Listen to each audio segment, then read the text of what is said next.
Canon vient de lancer deux nouvelles appareils photo, le R7 et le R10. Alors, pour moi, le R10, c'est un peu le 1000D, le premier appareil photo de Canon que j'ai eu en main. Et le R7, c'est quoi? C'est tout simplement un APS-C qui va ressembler au R7. Et le 7D, c'est pour moi l'un des meilleurs appareils photo que Canon a réalisé. Et celui-ci, je l'ai depuis 2013. Il ne me quitte jamais. C'est l'un des appareils photo que je préfère réellement avec mon 5D Mark IV que j'ai vendu car j'ai fait l'acquisition d'un R5 et R5C. Alors maintenant, parlons des caractéristiques de ces deux boîtiers. Tout d'abord, qu'est-ce qu'on peut voir sur cette photo? C'est un truc qui m'a intrigué tout de suite, c'est le bouton AF-MF. Vous l'avez plus sur l'objectif. Vous l'avez directement sur le boîtier. Ça, je n'aime pas. C'est un truc que je déteste. Chez Fuji, il y avait ce module. Je trouve beaucoup plus pratique d'utiliser l'objectif pour basculer du MF à l'AF. Mais ça, c'est un point que vous pouvez aimer, que vous pouvez détester. C'est mon avis, car une personne qui a des objectifs EF ne va pas vouloir, si on peut dire, changer pour des montures RF qui sont pour moi très chères et réellement vos montures EF vont avoir une seconde jeunesse avec les adaptateurs Canon que je vais vous présenter au mois de juin. J'en ai deux, l'adaptateur ND et l'adaptateur traditionnel. Bon, le R7, ses caractéristiques tout d'abord. Vous avez à peu près 32,5 millions de pixels. Donc vous êtes au-dessus du R6 et vous êtes en dessous du R5. C'est un peu le positionnement qu'avait le 7D, si on peut dire, à l'époque. Vous avez le 6D qui était le commencement du full frame, c'est-à-dire aujourd'hui le R6. Ensuite, il y avait le 5D. Et entre les deux, il y avait, si on peut dire, le 7D qui faisait office d'appareil photo pour le sport et notamment pour la photographie d'oiseaux. Vous avez un crop factor de 1,6 et ça, c'était idéal pour tirer des oiseaux car un 200 mm va se transformer en plus de 300 mm. Alors, ces ISO, sa plage ISO va de 100 à 32 000 ISO. Là, il va falloir voir dans les tests si les ISO sont bons. Car pour moi, je trouve qu'à partir de 4-6 000 ISO, ça commence à être problématique sur le R5. C'est mon avis personnel. Sur un APS-C, je pense qu'à partir de 1000-2000 ISO, vous allez commencer à avoir quand même un peu de grain. Alors maintenant, son shooter est à 1 8 millième en mécanique et 1 16 millième en numérique. Donc ici, c'est vraiment très bien si vous faites de la faune. Comme vous voyez, pour ne pas faire de concurrence au R6, vous avez de l'Ultra HD. C'est-à-dire, vous avez la 4K du pauvre. Vous n'avez pas la véritable 4K qui est la DCI 4K, qui est réservée au R5 et au R5C. Vous avez aussi le C-Log 3. Ça, c'est vraiment très bien. Et enfin, le HDR. Et son prix est très correct. Il est à 1500 $.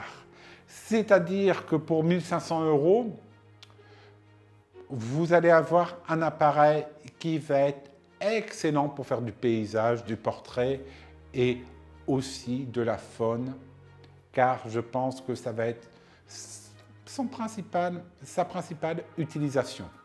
Le R7 dispose d'une stabilisation d'image et qu'est-ce que j'ai vu? La même stabilisation d'image que le R3 au niveau du capteur.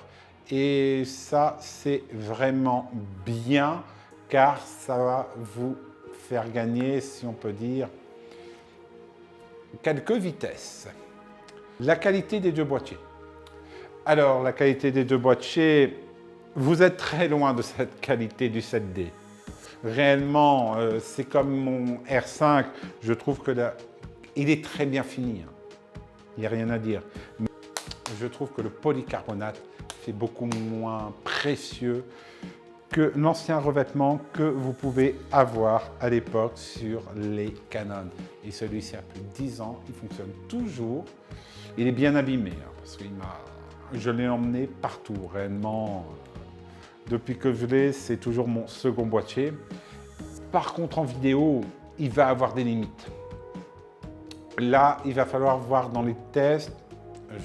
Personnellement, je ne vais pas l'acheter, mais il va falloir voir dans les tests s'il va chauffer, comment va être sa montée en ISO, car pour le C-Log 3, c'est du 800 ISO, donc jusqu'à 800 ISO, vous allez avoir une colorimétrie et un grain qui va être sympa. Après, ça va vite se détériorer.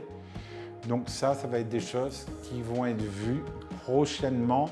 Et si j'ai un ami qui l'achète, je me ferai une joie de vous le faire découvrir.